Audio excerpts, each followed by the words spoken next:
कल भी अंबेडकर से डरते थे, तुम आज भी डरते हो और तुम डरते रहोगे और ये डर हमें अच्छा लगा और ये डर होना ही चाहिए. मला असं वाटतं की डॉक्टर बाबासाहेब आंबेडकरांनी स्वातंत्र्य जे स्त्रीला दिलंय ते स्वातंत्र्यामुळे मी आज बाहेर बोलू शकते. किंवा मी जेव्हा एअर होस्टेस होते, मी जेव्हा जॉब करत होते, त्यावेळेस मला ते स्वातंत्र्य काय होतं हे मला कळून चुकलं.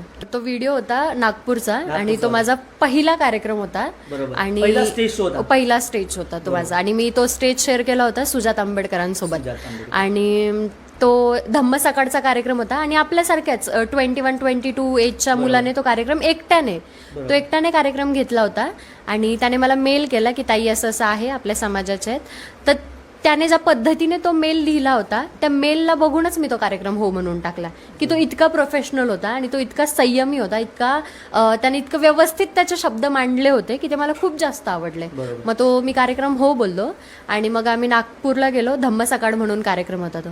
त्या कार्यक्रमात गेल्यानंतर तो क्राऊड, बाबासाहेबांचं ते वेड आणि ते सगळं बघून ते डायलॉग्स आपोआपच आणि तुम्हाला वाटलंही नव्हतं की हा डायलॉग एवढा प्रसिद्ध होईल. एक्झॅक्टली.